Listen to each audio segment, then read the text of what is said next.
Welcome everyone to Atlanta History Center's virtual author talk series. My name is Claire Haley. I'm the Vice President of Public Relations and Programs here at Atlanta History Center. It's absolutely my pleasure to welcome you to today's very special author talk featuring Mary Frances Earley. Now, as I said earlier, if you don't yet have your copy of her newest book, her new memoir, The Quiet Trailblazer, you can get that from Atlanta History Center's museum store. You can get it on our campus, or you can buy it online with options for domestic US shipping or in-store pickup. We're also coordinating signed copies of the book. So again, just send me an email after the program and I'll help facilitate that for you. So as we said, today's conversation is with Hank Klibanoff. So I'm going to briefly introduce both Mary Frances Earley and Hank, and then turn it over to them to get started. Mary Frances Earley is a retired music educator, and she was the first African-American student to graduate from the University of Georgia in 1962. She taught at Atlanta Public Schools, Morehouse College, Spelman College, and was chair of Clark Atlanta University's music department. She currently lives in Decatur, Georgia, and continues to be an advocate for education and an active member of the UGA community. As you'll see from her virtual background, the College of Education was also recently named for Miss Earley. Hank Klibanoff, who is today's moderator, is a veteran journalist and both a Pulitzer Prize-winning author and a Peabody Award-winning podcast host. He is the professor of practice at Emory's creative writing program. He co-authored The Race Beat, The Press, and Civil Rights Struggle, and The Awakening of a Nation, which won the 2007 Pulitzer Prize for History. Prior to joining Emory, he was a longtime reporter and editor for more than 35 years, including a stint as managing editor of our hometown newspaper, the Atlanta Journal-Constitution. So again, y'all are in for a treat. Two really wonderful speakers today as they're speaking. If you have any questions that come up, you're welcome to drop those into the Q&A, and we'll get to as many of them as we can. But Hank, Ms. Earley, thank you so much for being here today. Thank you. Thank you so much, Claire, for that introduction. Mary Frances, it's so good to see you. Good to see you too, Hank. I've been looking forward to this and am honored to be part of this. I want everybody to take one more look, and if you don't have this book, please get it. It's a phenomenal and marvelous story by and about Mary Frances Earley, an Atlantan musician, music educator. You've heard this, but also a brave and a bold soul with a graceful defiance. And with that graceful defiance, a little bit of stubbornness, became the first African-American to receive a diploma from the University of Georgia. Now that was August 16th, 1962. And before we get started, I just want to give a little context. What that means is that she began trying to get into the University of Georgia in 1961. She was attempting at the same time that Charlene Hunter Galt Charlene Hunter at the time and Hamilton Holmes were attempting to get in as undergrads, and she was attempting to get in as a grad student. If you go back those 61 years, it's almost amazing what the South was doing, rising up to stop people like Mary Frances from getting into school, or James Meredith over, in Mississippi. It happened in Alabama, and it happened in Georgia. I mean, when Mary Frances is trying to get in, the governor at the time has run on a platform of no, not one. I mean, and everyone knew what that meant. No, not, I will, in my term, I will not allow one Negro student into a state university. He ended up eating those words, I have to say. In Mississippi, the newspapers there would run, one newspaper there in Jackson wrote a song. You'll love this, Mary Frances. They wrote a song and they showed the sheet music on the editorial page. And the lyrics went something like, never, never, never, never, never, never, never. And that was all, okay? I mean, that's how the state, all these states just rose up to stop a single or two or three African Americans from getting into their state universities. They're very sacred state universities. It was a dynamic time in 1961 when Mary Frances is finally getting admitted in May of 1961. There were the Freedom Rides were rolling, the buses were rolling through the South, which was striking the fear of who knows what in white people, that they might actually have to sit on a bus with a black person. And it's just everywhere you turned, you saw white resistance to what was so clearly, and maybe not there at the time, but the inevitable. That someone of Mary Frances's incredible mind and skill and talent and wherewithal and just savoir-faire would be a success at the University of Georgia or any of these universities. So that, among many reasons, are why I'm so happy to be here. And I just want to, if I might, take us back a little bit in time, okay, if that's all right, Mary Frances. And Yes, yes. I love that you point out in the book that you were born on a Sunday, Flag Day, because you are indeed full of grace. Your father, I thought it was very, very interesting. He worked for a company, the Southern Wax Paper Company, for a while, very highly regarded, even had a letter of commendation from his white boss.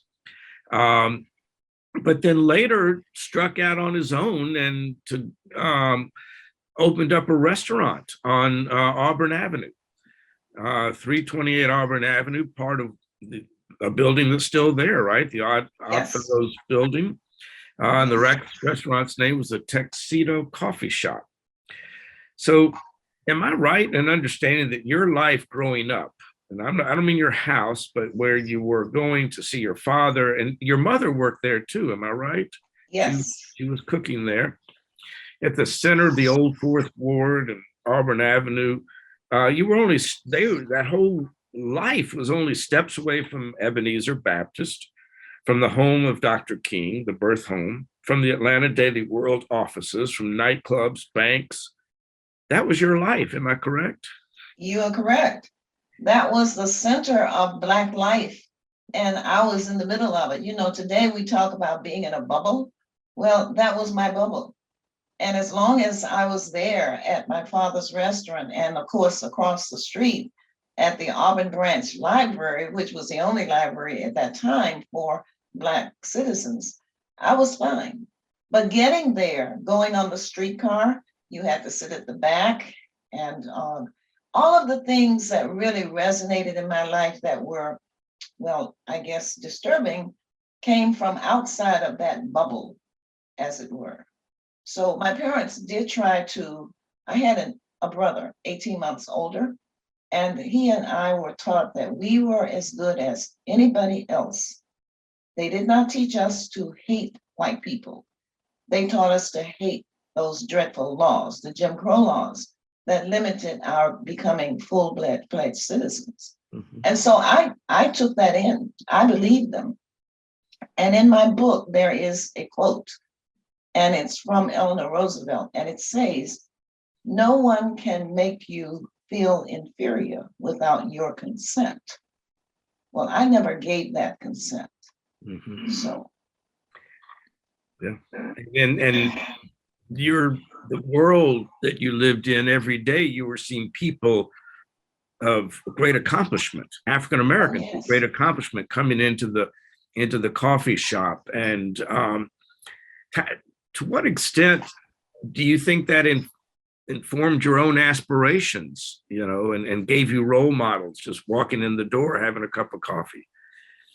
It did, because there were very accomplished, and you mentioned the fact that Atlanta Daily World was there. The first Black bank, which was actually built by a former slave, David T. Howard, after whom David T. Howard High School was named.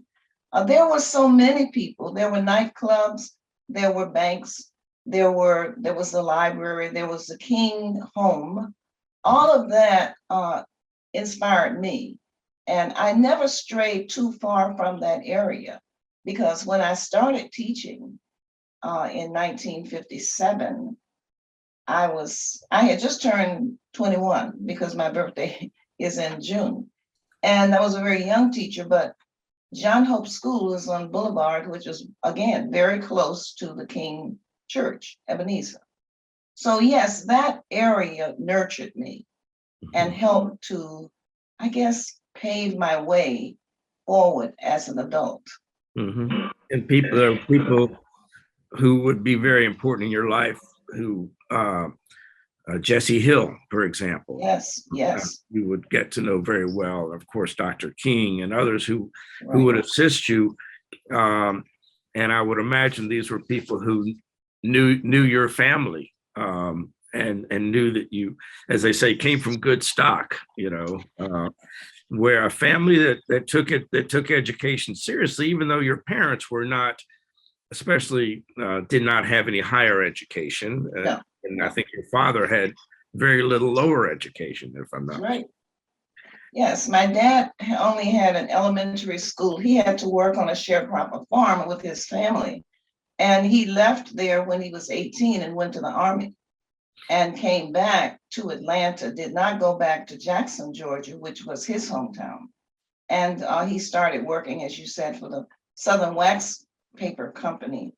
But my dad was also, he was really an astute man. He was a wonderful golfer, and he played a big role in the golf, Lincoln Golf and Country Club. Mhm. He also was a person who loved classical music. He was the one who got me interested in classical music. Now, I think because he was in World War I, he was probably deployed somewhere in Europe and apparently was able to get, he never talked about it, was able to get to some concerts there. Because he started, John and me and my mother, we sat around on Sunday evenings and listened to the Bell Telephone Hour, which was, it played, of course, as radio, classical music, operas, all of that. And he started me playing piano because he saw that I was interested. And he wanted me to accompany him because he was an amateur singer. He sang at churches and at weddings and things like that. So he was really a very astute man, although he had no high school education and certainly no college. Mm-hmm.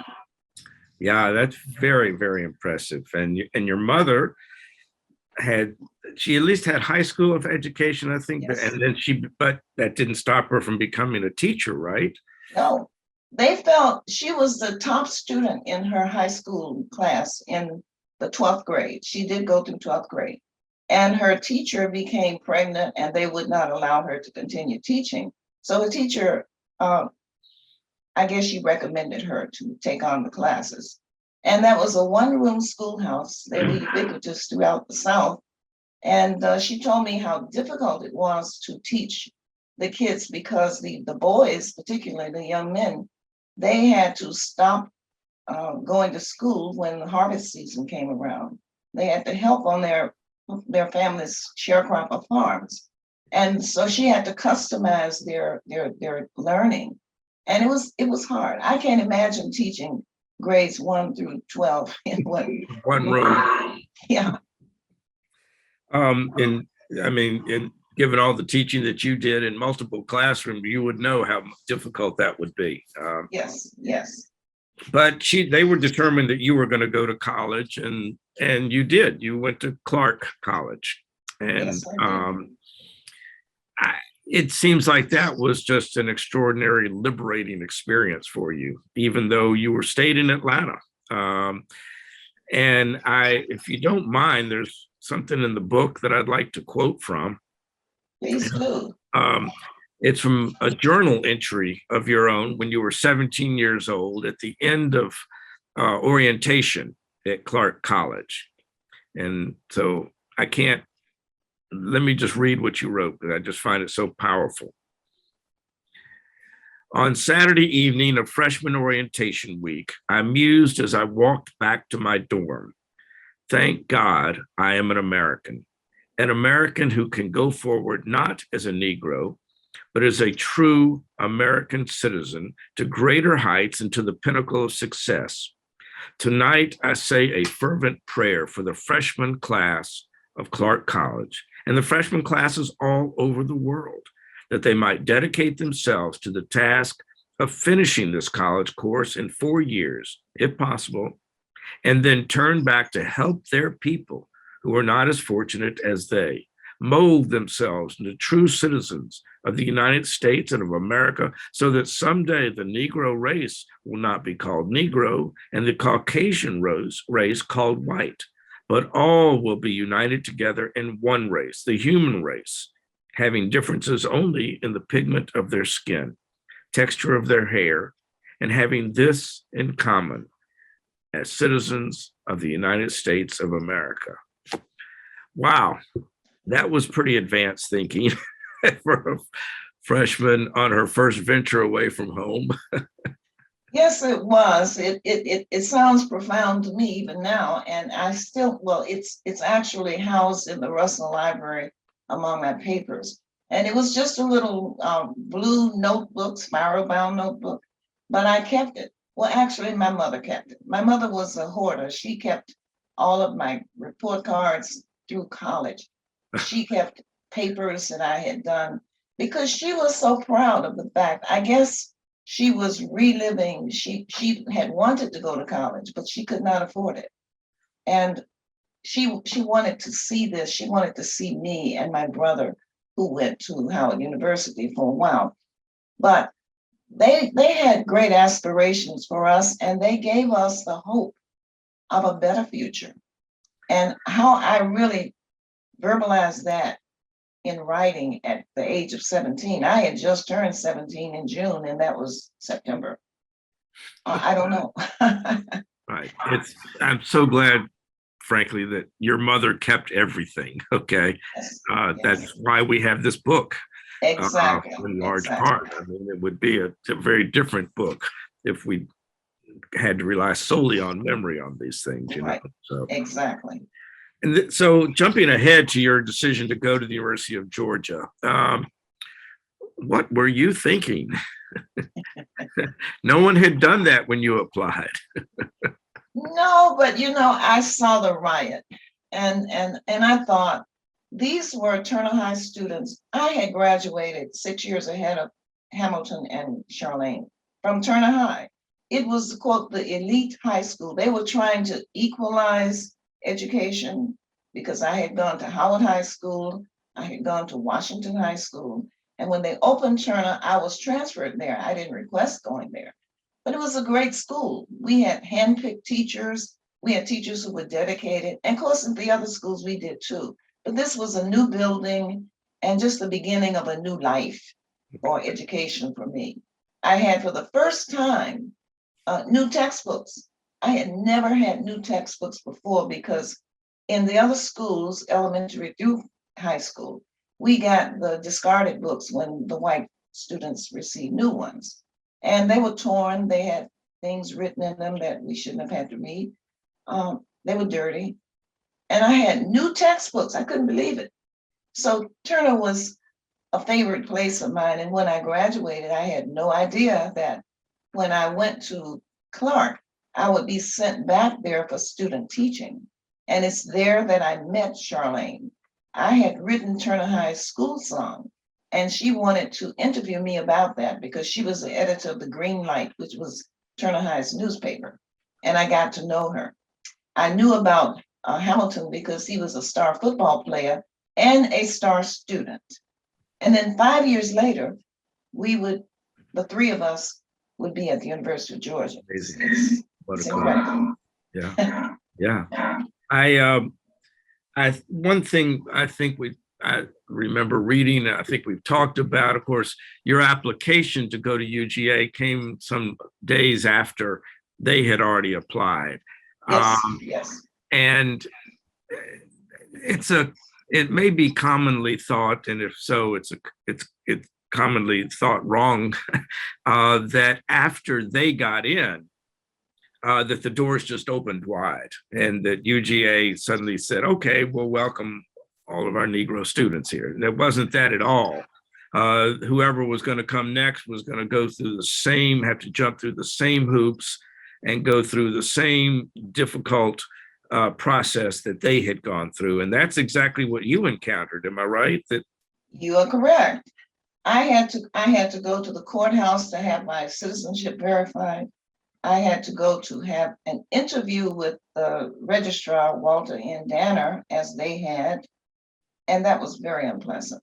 They did an investigative report, supposedly done by the GBI, the Georgia Bureau of Investigation. I don't know. They were following me around, and I had no idea that this investigative report even existed until the year 2000, well after I had finished the University of Georgia.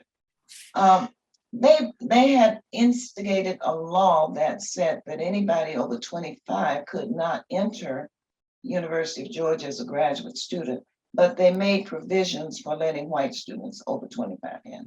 But see, my birthday didn't occur until after I was on campus, so they couldn't use that against me. And they did not want me there. After they got my transcripts from the University of Michigan, where I had studied for 2 summers, and they had my Clark College transcript, they asked for my high school transcript. They never asked graduate students for a high school transcript. But I laughed because I had made all A's throughout high school, and I knew it was better. So they couldn't find any reason to keep me out. And so they turned, I guess, I'm surmising here now, they turned all of my, I guess, the report from the investigative report and the report cards and whatever over to the state legislature. There was an article in the paper on May 10th, 1961. And it was written by Margaret Shannon, who was a journal reporter. And it said that a high-level conference was held at the state capitol where the officials, now who would be making decisions unless it's the governor and the legislature? The officials reluctantly decided that they had to admit Miss Early based on her good teaching record and academics, or they would suffer the Judge Bootle, admitting her and perhaps an injunction for the state. They didn't want that to happen. So people think that when Shar and Hamp, and I called her Shar, then when they entered that the door was then open. It was not. It was not open for me. But after me, they did not do any more of those draconian requests of Black students. They admitted them based on their qualifications. Because Judge Bootle had ruled that all qualified Negroes should be admitted. But they tried everything to keep me out. I tell you, that was the story through much of the South. As many of us know now, the federal judges who had been appointed by previous, particularly Republican administrations, had come into these decisions having understood something that was different from what many of the old line Democratic segregationists understood, which was that they did not have to adopt reflexively all of those old segregationist and white supremacist ideas and to interpret the law in that way. And Judge Bootle would have been one, of course, Frank Johnson, the whole, almost the entire Fifth U.S. Circuit Court of Appeals. And so the federal judges had a tremendous influence in bringing the South out of its horrific past. So you received your letter of admission in May of '61. That was still 7 years after Brown versus Board. And then because you were going as a graduate student, you weren't going for the 4 years that Charlene and Hamilton were going. You were going for a much shorter period of time. And so you graduated in August of 16th of 1962. I noticed at one point, I think you said the University of Georgia accepted you, but they did not welcome you. Right. And the student body was very, very chilly, I guess. They were hostile. Mm-hmm. Hostile is a better word, right? I think you said the real problem that I face and knew that Charlene and Hamilton faced daily was that we never knew what to expect. Some days were rather normal. Others were days when I felt like a pariah because of the ostracism or the racial taunts. I tried to take each day in stride and to depend on God's guidance. Tell me about those days. Those days were difficult because I was a gregarious person. Though I was quiet, I still like interacting with people. And a lot of things happened that let me know that I was not welcome by the students. Some students had written a proclamation before I came, saying that they would not welcome these people came not to get an education, but they came to destroy our university, and we will protect it. And they were not going to welcome these students, and they would not associate with white students who welcomed them. That carried on for a long time. I don't know why, but I guess, well, old habits are hard. You know that musical South Pacific where it says you have to be taught early. Well, many of them probably had been taught that they were superior. Mhm. And so in class, they would sit far away from me. When I went to the agricultural auditorium to take the GRE, the graduate record exam, they were so busy trying to find out about my personal life that they hadn't checked to see that I had not taken it. I sat down on a row close to the entrance, and all the students on that row got up and moved to another row. Hmm. I went to the library one night and had derogatory language hurled at me, and the guys who were there, well, they positioned themselves across the steps at the top as though to bar me. And I said, I'm going to be the bulldog I'm supposed to be, and I'll just barge through them. Well, when I got to the top step, they broke rank. But I had rocks thrown at me going to the post office because we didn't have any cell phones or computers at that time. So you had to write letters, even though Atlanta was only 67 miles from Athens. And I was writing a letter, posting a letter to my mom, and these young men across the street started throwing little rocks. And one of them hit me right under my glasses, and I thought they could have put my eye out. So I picked up the rock and threw it back. I did not hit them, but I regretted that because I had been attending Dr. King's church. Today is a celebration for Dr. King. He was my hero. And I went to his church on the Sundays that I was at home, when I was able to go home. And I confessed to him that I had erred, that I had not been nonviolent, and told him what happened. And he said, don't worry, Mary Frances, I would have done the same thing. I didn't believe him, but it made me feel better because he said, because you're human. And so it was a visceral response to something that I thought should not have happened. But nothing like that happened again. But there were many other things that happened that I didn't include in the book because I didn't want people to think that everything was negative. The music department professors were very kind. All I wanted them to be was fair, and they were that. And I made good grades. And so my advisor told me at the end of the first summer, why don't you consider taking a leave of absence from your teaching job and coming back? We can get we can transfer some more credits from the University of Michigan, and you might be able to finish if you go through the summer session. And that's exactly what happened. I did not go to the University of Georgia to become the first to graduate.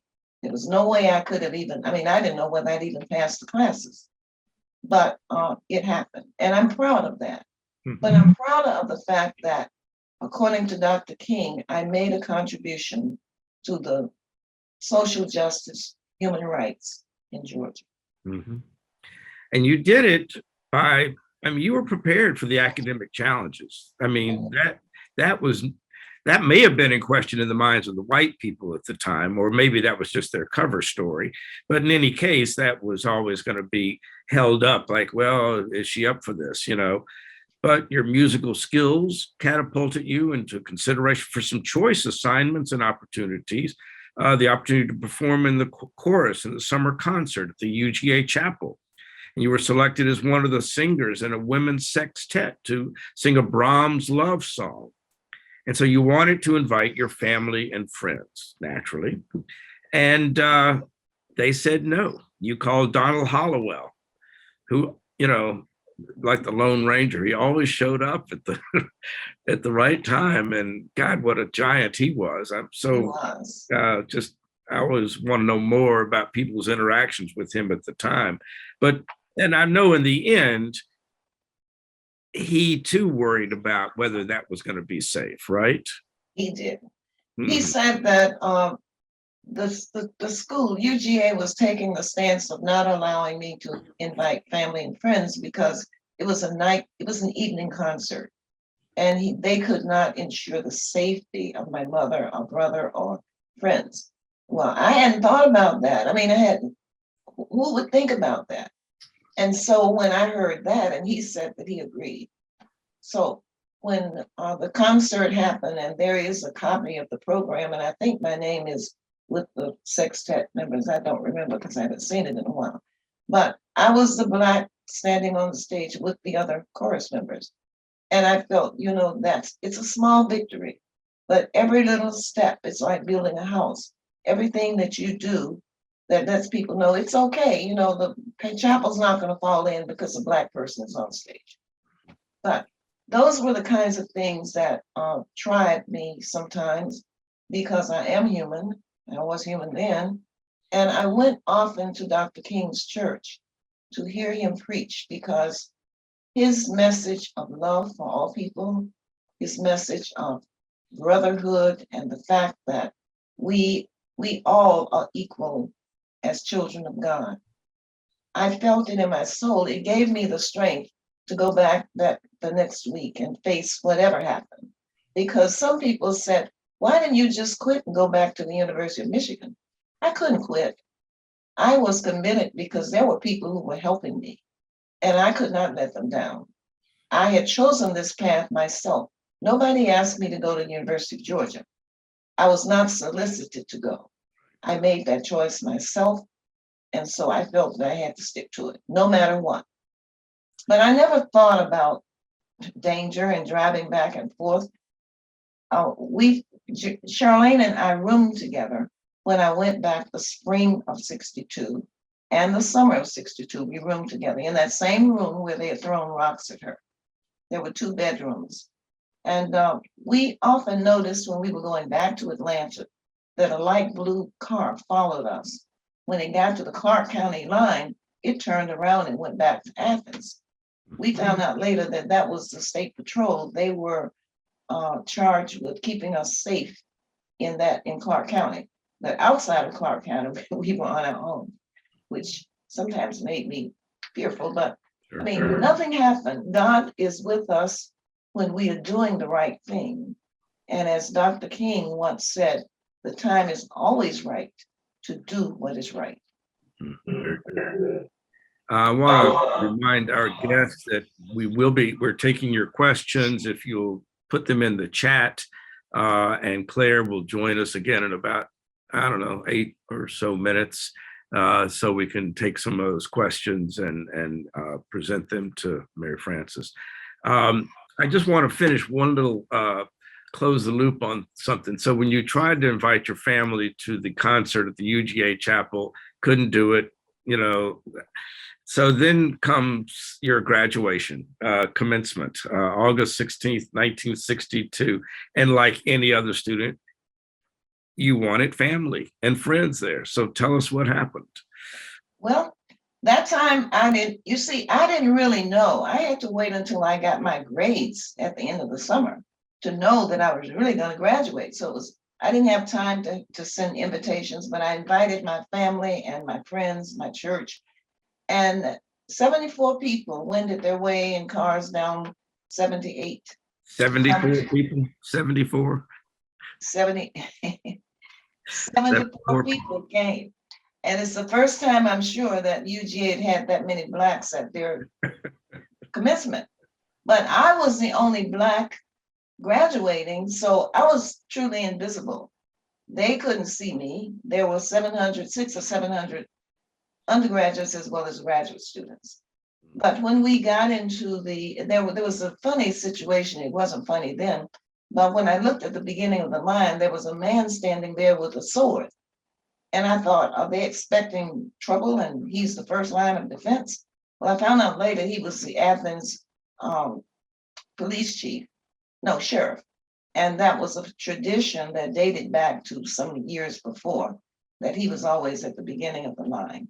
But anyway, when we got in and we did not go across the stage the way people do now. They had all the graduate students first to stand.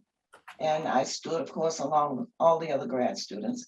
And they told us to, well, the president told us to toss our tassels. I did. That was President Omar Clyde Adderhold. Anyway, I tossed my tassel and I was so pleased because I had achieved my goal. Now, later on, I went back, well, after a year, I went back and got a second degree because there were still too few. But I knew that was a watershed moment for UGA. I knew that things would never be the same because other students, other Black students would follow. And Charlene and Hamilton would be the first, and then there would be others. But it was such a feeling of vindication for all that had gone on. It was well worth it. I was happy because I had achieved my goal, stayed the course, and was getting a degree. But there were no media present, so it was not advertised. And right, it wasn't advertised, and I think the news coverage of it was very spotty, as we've discussed personally. You and I have discussed. One the white newspapers didn't run it that you had graduated, and that you were that a Black had graduated from UGA until weeks later. You know, 6 weeks later. 6 weeks later. Okay. In the end, you won. So many honors have come your way. You had a couple of Fulbright Hayes scholarships fellowships to travel to West Africa for 6 weeks and to Brazil. The Georgia Music Educators Association, which for years denied you membership, by 1980 was no longer segregated, and the members couldn't resist doing what was the right thing to do, and they elected you the president of the Georgia Music Educators Association. You were director of music for Atlanta Public Schools, massive responsibility. And, you know, you can cite music. You heard all exquisite music in exquisite venues all over the world. Mozart's Don Giovanni in Prague, and your travels to South Africa and Swaziland, Zimbabwe, Mozambique. And now not only a professorship that's named after you, but looking at the photograph behind you, an entire college has been named after you, the Mary Frances Early College of Education. And of all the buildings the college is in, it's in Adderhold Hall. So the man who tried to keep you out, one of them. So if I might ask you, because it's such a hot topic, and maybe you want to answer, and maybe you don't, but that's up to you. His is one of the names that is controversially being kept on a building, despite his segregationist and maybe even go so far as white supremacist attitudes, that the Georgia Board of Regents has decided to keep on Georgia buildings. What are your thoughts about your name and his name being there lumped together on that same building? And would you suggest that his name should be removed? No, I think it's a great sense of vindication as far as I'm concerned. I don't really know how he felt. I know that many presidents have to yield to the political climate. And if they are not in accordance with what most of the politicians feel, they might not keep their jobs. I don't know how he felt. But what I do know is that it just shows that things can happen. And I'm sure that would not have been his choice, that my name would be above his on that building. But as long as the College of Education is housed in that building, both will be there. And when this happened in 2020, when I approached that building for the first time and saw it, I was just overwhelmed because people think that teachers, they say, you're just a teacher, but teachers shape the nation. And I feel that what I did helped to shape some of my students. I want to say something you won't say when you talked about vindication. I do notice that your name is over his. Okay.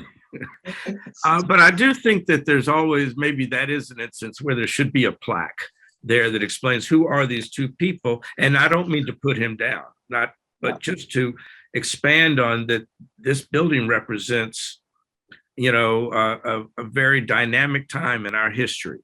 And the idea that your name is on there because you broke through a barrier that, in those times he felt compelled to try to mount against what you were after.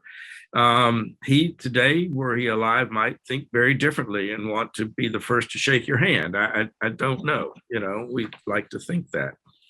I know you have a real special keepsake, a couple of them. That's a couple of letters from Dr. King.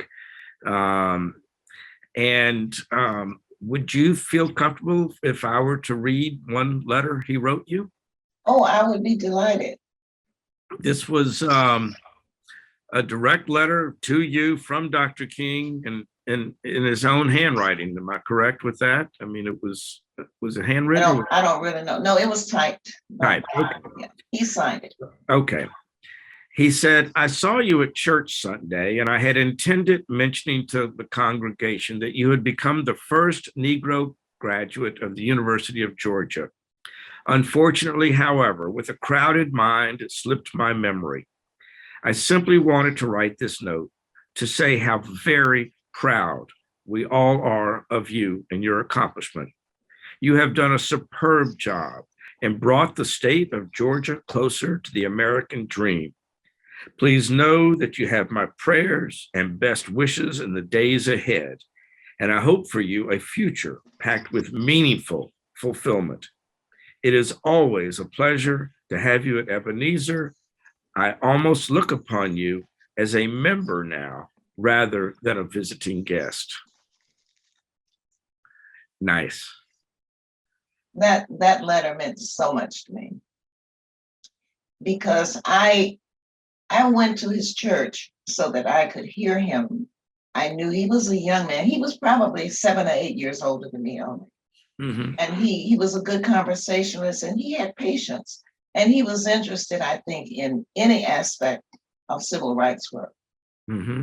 But I never dreamt that he would write a personal letter. Mm-hmm. And he did. He did not get to the graduation because he was in Albany at the time, working with the civil rights struggle there. Mm-hmm. But that letter, of course, the original one is at the Russell Library, but it will always mean a lot to me. Sure. Yeah. A lot. Yeah. Not many of us have anything like that in our collection. Okay. So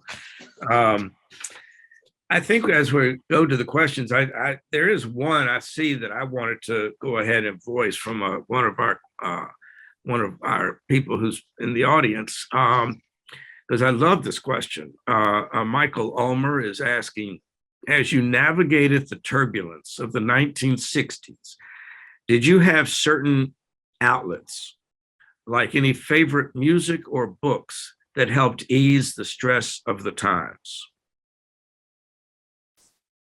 I had, no, in Athens, there were no outlets. If I were still on campus on weekends, there was no place to go. The bars and all of the restaurants are there now. I think we're frozen. Is that me or? Excuse me? Oh, go ahead. I think we were frozen there just for a second. I said that I went to Killian's restaurant, which was the only Black restaurant in town. Mm-hmm. That was my only outlet. Okay. But there were no other places for me to go. And nobody else invited me to go anywhere because the students were still standing off. I had no one to eat with, no one to talk with. So I listened. There's a song called Stand By Me. Mhm. And it's really a song that is about love, I guess. But I was thinking, God, stand by me. And the lyrics, they fit the situation. Mhm. But it was written, I think, in 1965. But that song resonated with me. Now, since that time, I spoke for the Freedom Breakfast, which commemorates Dr. King's life in 2011, and it was postponed because we had snow in January, and so it was changed to February. And I had to change my speech to a speech about love, Dr. King's idea of love on people.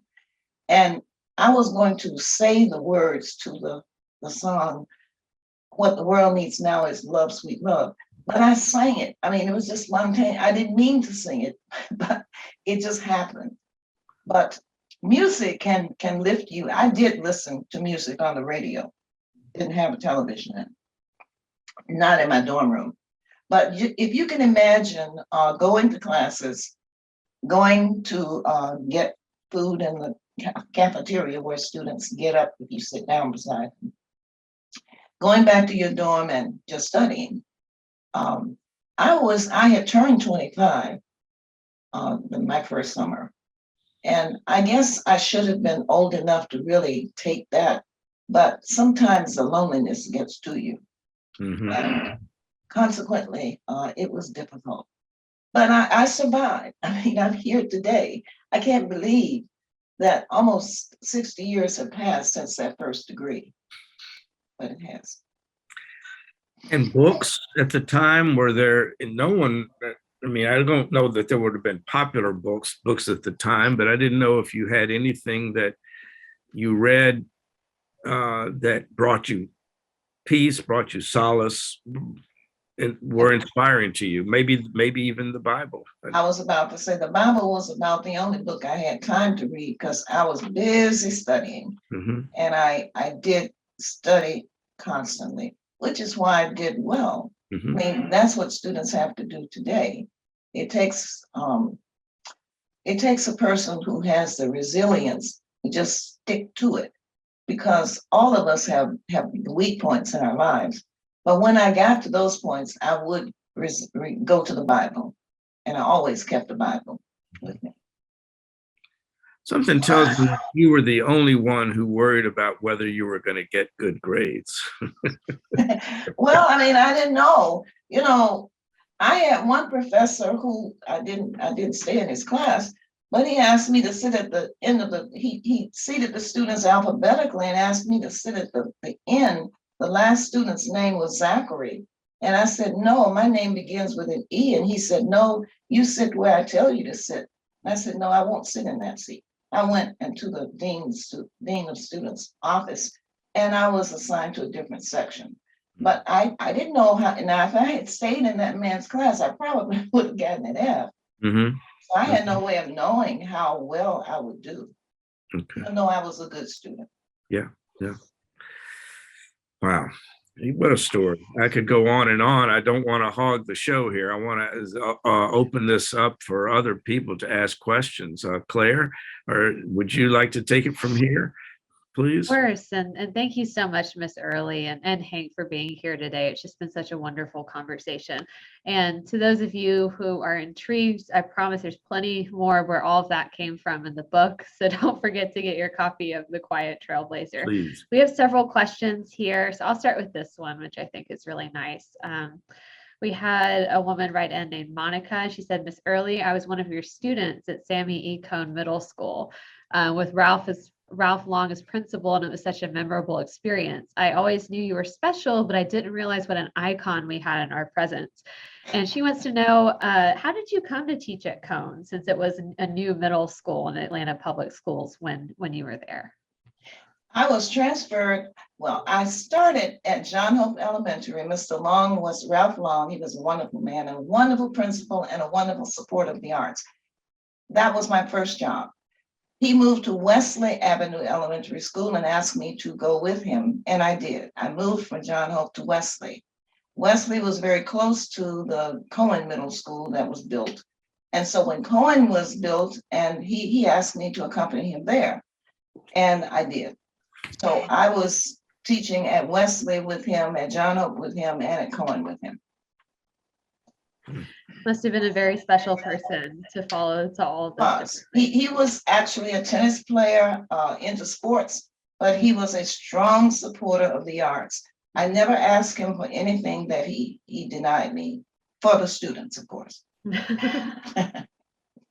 Another question, kind of picking up on that, Grayson asks, is being heavily involved in music education at Clark College, was now CAU, and the local Atlanta area for decades. In what ways have you seen the involvement of Black artists grow in Georgia? Well, Black artists have always been in Georgia. You know, it started back in the days of slavery, actually. But Black artists have, with Atlanta in particular, I won't say Georgia, but Atlanta in particular has a strong showing. The only thing that I hope is that at one point we will have more Black musicians in the Atlanta Symphony Orchestra, which is I work with the Atlanta Symphony, and they have made great strides here of late, but there's still room for improvement. But we've always had wonderful musicians. I have seen a lot of growth. When you've been here for 85 years, you've seen a lot. I imagine so.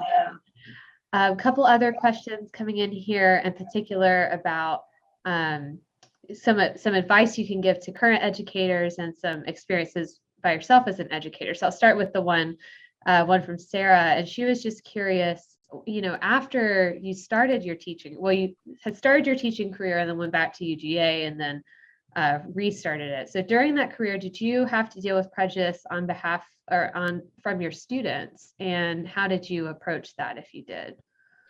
I never taught in an integrated school. All of my teaching was done in all Black schools. I went to all Black schools.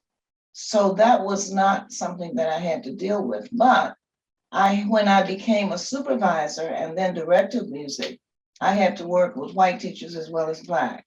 I had no problems at all because I made them feel that they were part of it all. I was not their boss. I was their resource. I was their helper.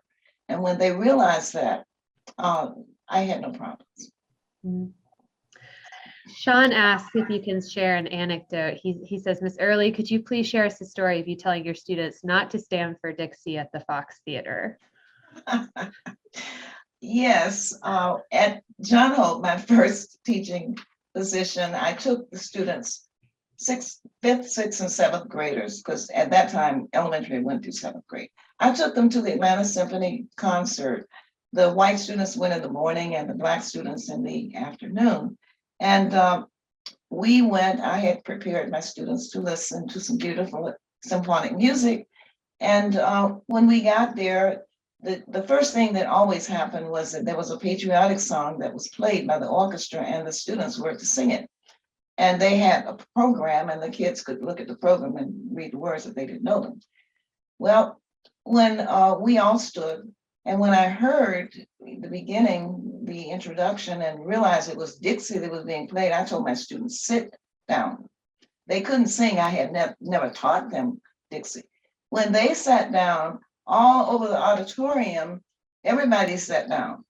And the Henry Sopkin, who was the conductor, turned around. He was still conducting. He noticed that nobody was standing and nobody was singing. He conducted the song to the end. And subsequent concerts, he must have understood why. Subsequent concerts did not include Dixie. We sang either Star Spangled Banner, America, America the Beautiful. It was silent protest to something that was obnoxious because it was a rallying cry for the Confederacy. Do you remember what year that concert would have been? That was probably 1959. Again, if people out in the audience have any more questions, now is the time, but we do have time to get to these last couple. I'm going to combine two questions here because they're very similar. The question is, unfortunately, racism, despite being possibly more hidden and abstract in the 21st century society, still hugely impacts our everyday reality. What are your recommendations for battling racism and pushing the status quo, both inside the classroom and outside of it?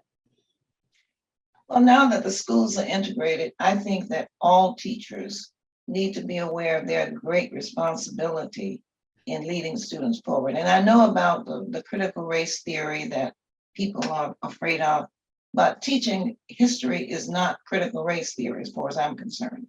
I don't think that it pits one group of kids against another. I've even heard of people teaching slavery and having Black kids to act as slaves. I mean, all kinds of things have gone on.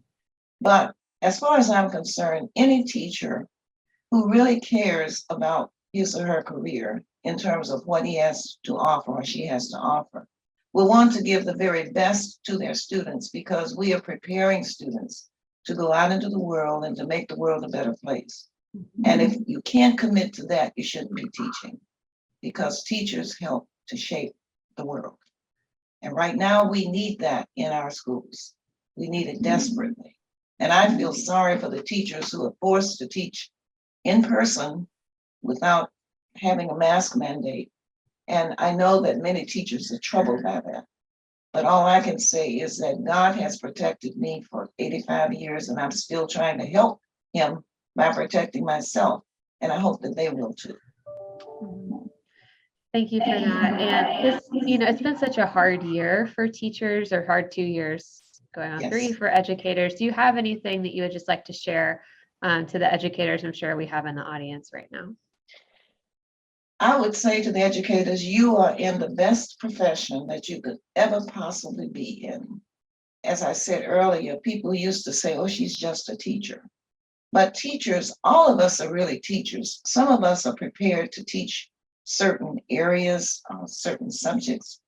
But if you are a teacher who is employed in a school, know that you are handling the most precious cargo that you could possibly have. You are helping students to grow. And if you can keep that in mind, that I am making a contribution to my country, to my city, to my school system, then you will get that feeling that I got this morning when a student called to say that she was looking for the link because she had heard that I was speaking. And she said that I taught her more than just music. I taught her how to live. That to me is what all teachers should do. And they are capable of doing if they put their minds to it.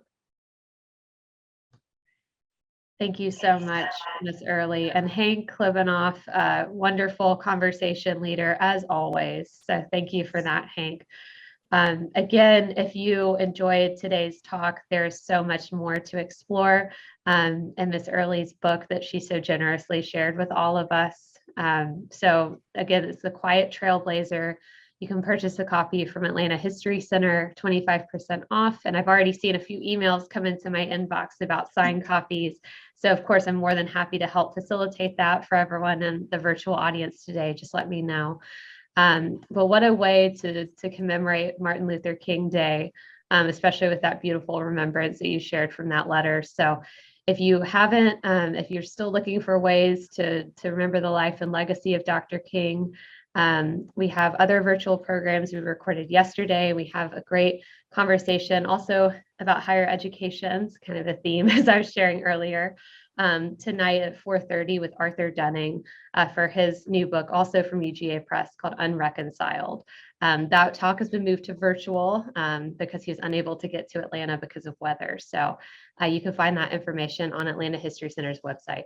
But again, Hank Klibanoff, Mary Frances Early, thank you. And we really hope at some point we're able to do this in person, but we're so grateful for the time that you spent with us today. Thank you. Thank you. Thank you, Mary Frances. Thank you. That's great. All right. Bye, everyone. Continue to be safe and have a great rest of your Martin Luther King Day.